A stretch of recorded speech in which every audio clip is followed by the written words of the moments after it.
extraordinary. Ladies and gentlemen, please welcome the greatest footballer on the planet, Cristiano Ronaldo.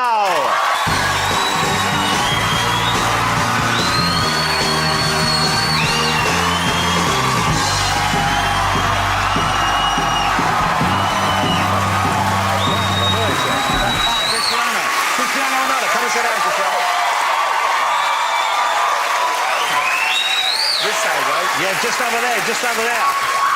Well.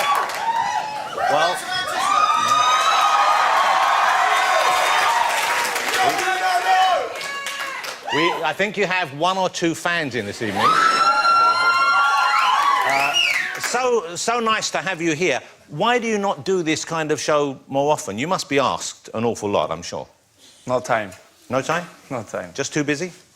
Yeah, kind of. Many trainings, many games. We have to travel a lot. And basically, difficult. Yeah. Difficult. We don't have a lot of time. But it must be a nice feeling to be here and knowing these people are going crazy for you and people at home are excited about seeing you. That must be quite a good feeling. Well, it's an unbelievable feeling. I was here in England for 6 years. Yeah. And I respect English people a lot because they are very polite and they respect... Serious. That felt like a warning. No, but it's true. The timing that I spent here, the people treat me unbelievable. I'm never going to forget that. So this is why I say, and I'm going to repeat, English people, they are polite for me because they respect. Yeah. That's nice to hear. And I think we're proud of that as well. We are proud of it in country. So let's talk about the Ballon d'Or. The Ballon d'Or is FIFA's kind of idea of who is the best overall footballer this last year. Yeah. You have won it 3 times. Lionel Messi has won it 4 times. So you hold that at the moment. And we're coming up in January, I think. They will announce who has it for January, next year. yeah. And obviously you would like it to be you. Will be. You know what? If I had have known Sepp Blatter was coming, I would have keeping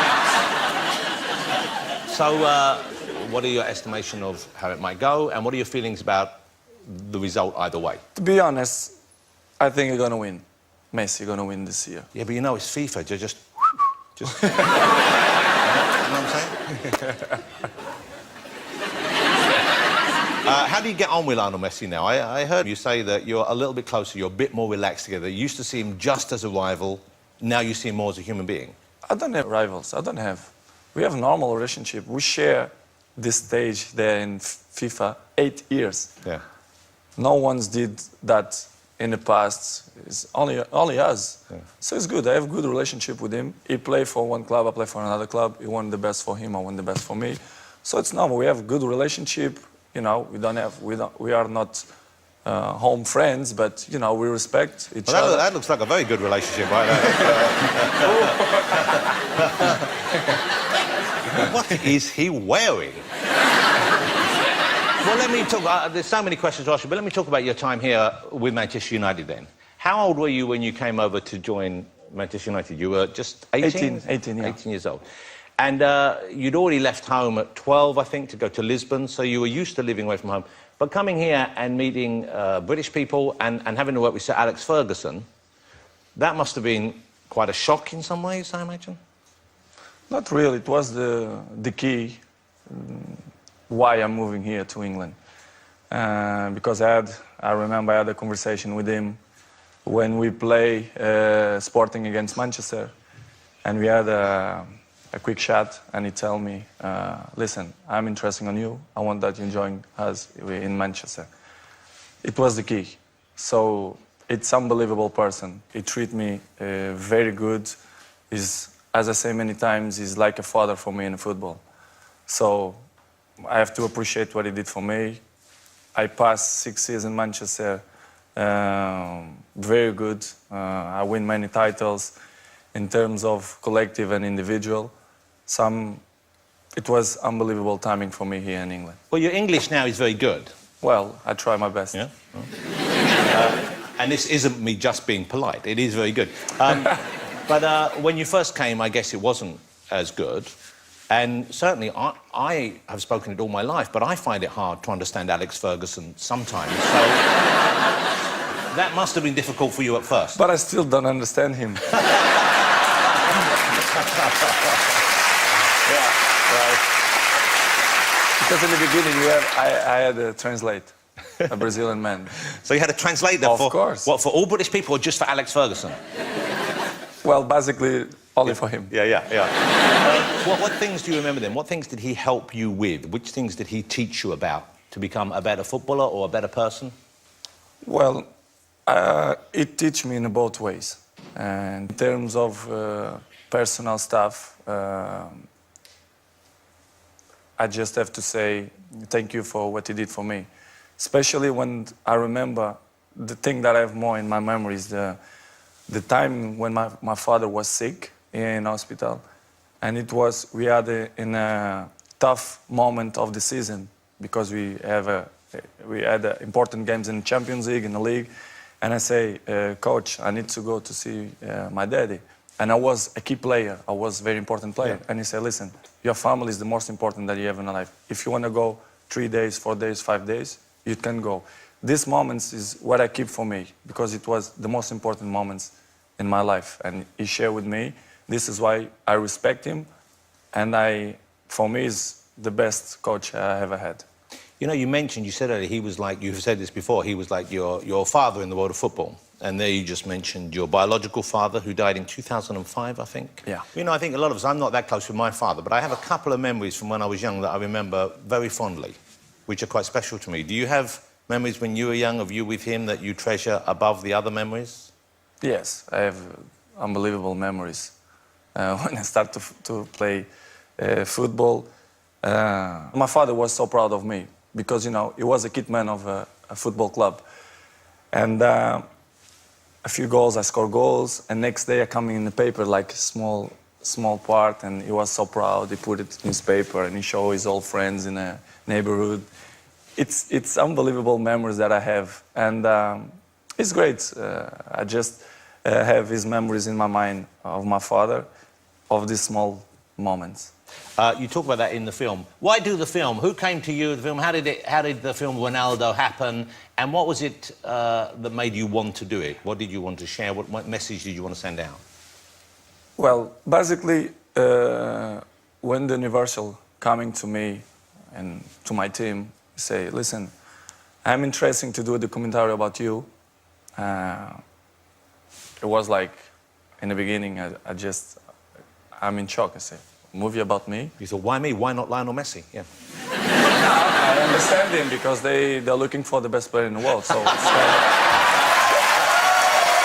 Well, I will give you that for that. There you go. Okay. and I think at the end of the day, the last result, it's good. I'm not showing something fake. It's me. The people who really know me, my friends and my family, they're not going to surprise. But I did the movie for my fans. As you know, the guy who have more followers, it's me. Not by coincidence, it's because people like me. Yeah. Probably. Well, you can't say that often enough about yourself, of course. But it's true. Yeah. So I did. No, it is true. I know it's true. So I did for them, for my fans, especially because they're always with me in the great moments and in the bad moments too. So I did for them. But let's show a clip. This is the film Ronaldo. It's available. You can watch on DVD and you can stream it and do all that kind of stuff, all the modern stuff here. But this is it, Ronaldo. Você guarda-redes, pai, ok? Guarda-redes, estás a brincar. Okay.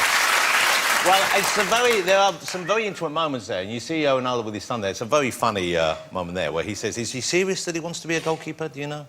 Yes.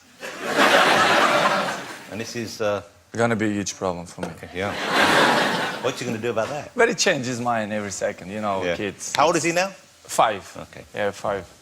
And it changes mind all the time, but you're going to be whatever you want. Yeah. I don't make pressure because my fathers and my mom never make a pressure to me, so I'm not going to do this to my son. Well, also, I noticed this. Now, I don't know, have you seen Wayne Rooney's little boy, who seems like a lovely little boy? Mm-hmm. He went out to play recently and he had a tattoo on his arm. Not an actual tattoo, I don't think. I think it was a transfer, but who knows with the Rooneys. So have a look at this. OK, so you see what was on his arm there? There you go. Now, if your little boy came home with Rooney on his arm, would that be cool? Would that be OK? No problem. OK? Yes, no problem. What about if you had Messi on his arm? No problem. Okay. If you will do that, it's because he's smart. He knows he's good players. That's fair enough. That's a good point. He is. Yeah, that's a lovely answer. Well, we'll talk about this a little bit more, but your mother, obviously, is a hugely important part of your life. She figures quite heavily in the movie. She's a passionate supporter of you, and obviously she loves her whole family. You can see that. But one thing that amazed me is that she says in the film, and you're there, that you were an unwanted child. She didn't want to keep you. Mm-hmm. Now, that must be a shocking thing. The first time you hear that, that must be... No. Normal. But for you to hear that, I know it happens a lot. Don't change nothing in my mind. Nothing. You see in the film how stressed she gets. She's very involved in your career. And when she sees you playing, I mean, it's almost too much for her sometimes. Too much. Yeah, and she takes tranquilizers to help her get through this. How does that affect you, though, knowing you're playing, but knowing she is going through that as well? Does that ever figure in your mind during a match, or...? No, I just make a rule. Big games, you know, she cannot watch. It's true. Yeah. I don't take her to my box, or I put it someone in home to go walk with her when game starts. Until it's over? It's the solution. And how important is she to you now? For example, if you had a friend who didn't show love to your mother, respect to your mother, how long would they stay a friend for? They're never going to be with me, next to me, because I have a security and make him sleep, so...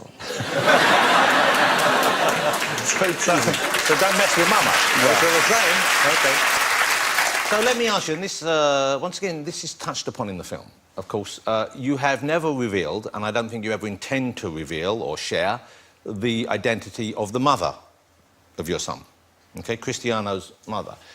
And the thing that occurred to me while watching the film was your mother is so central and important to your life. But he does not have that relationship with his mother. Mm-hmm.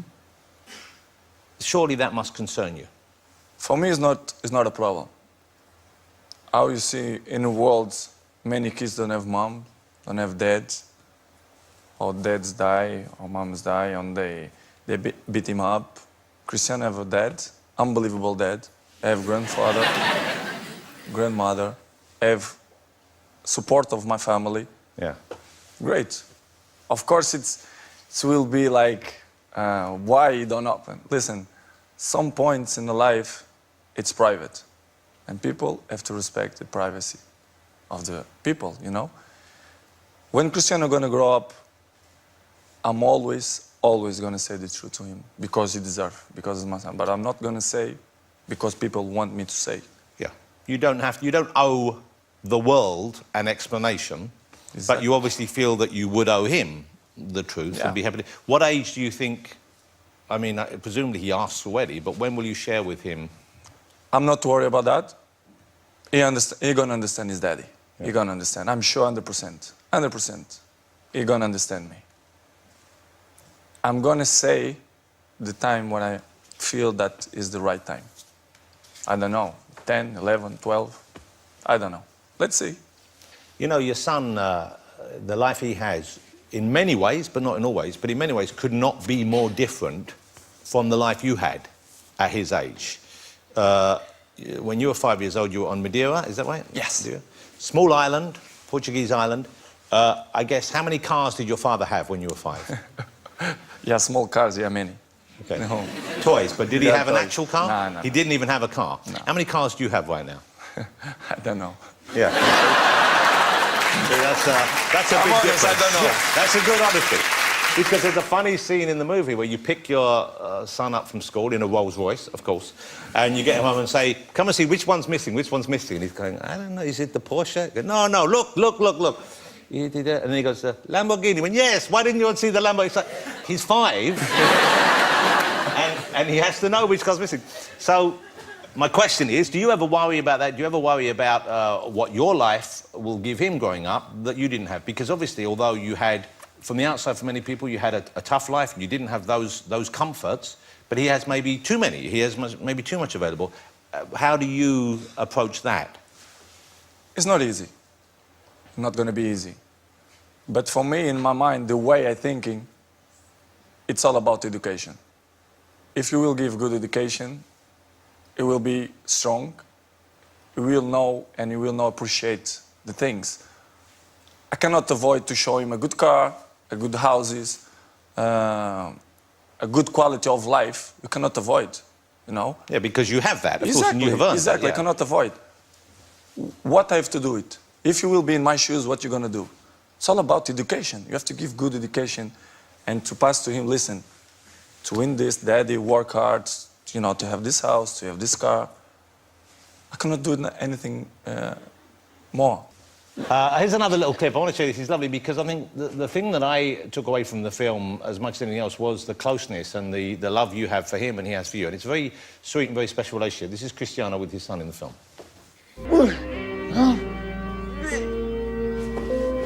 Já tá. Sai. Olha, fica o empate do jogo. Ganhaste tu e ganhei eu. Fazemos o resto à tarde, tá bem? Dá um abraço, minha querida Ana. Dá um abraço. That's really lovely. You know,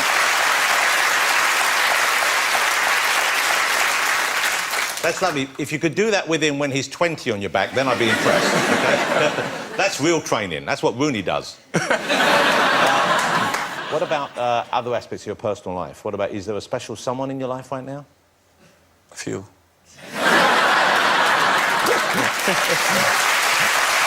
Honesty. Okay. And of the few specials... I have to figure it out. Yeah, which is that, and you'll figure it out. Okay, do they know they're competing? Some ones know, yeah. Okay. You must be exhausted. But do you have is it hard meeting people? Obviously, may I say this, you're a very beautiful man. Well. Normal. No, this is normal. This is slightly below normal in actual fact. But no, you're an attractive man. But I wonder, with the attention and with the focus on your life and with the interest from the press and so on, is it tough for you to make that first move, to trust someone the first time? Well, it's not easy, of course. Not to speak serious, it's not easy. I know 50% they approach just for interesting. It's normal, not just me, but all the people who are famous, they have this kind of problems. But in another way, I think I'm a confidence guy. I'm told I have all teeth, so I have a nice body. Yeah. So I think sometimes the other 50%, it's because, you know. Because they like you. Yes, I think so. You're a good-looking piece of meat. Yeah. Okay, that's right. There, look at that. Not bad, eh?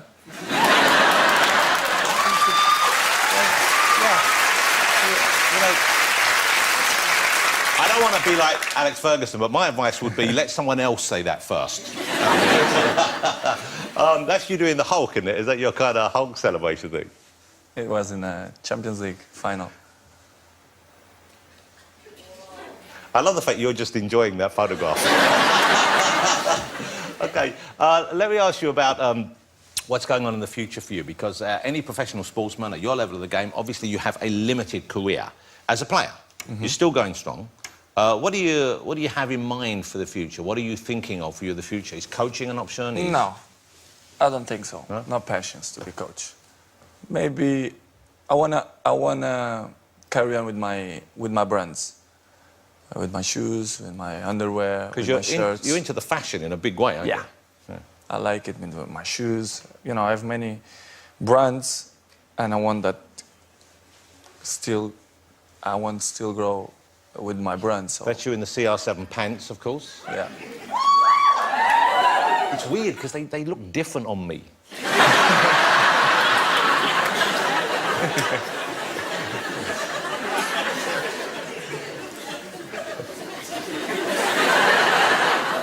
Could you maybe just do one of the slightly more elasticated waistbands? Who do you like watching from the world of football? What about English footballers? Who do you enjoy watching play in the British teams right now? Well, I'm a huge supporter of Manchester United. Yes. Would you ever come back to Manchester United? As I say many times, I'm very comfortable in Real Madrid now. I feel happy. Well, that's kind of where you always wanted to be, really, wasn't it? Yeah, of course. But as people know, I like Manchester United. I love that club. But future, nobody knows. But right now, I feel good and I feel happy in Real Madrid. When you start moving on from this level of your career, would you go and play in an LA team? Would you go and play in a team elsewhere? That kind of... In my mind, I want to finish in the top level. I want to finish with dignity.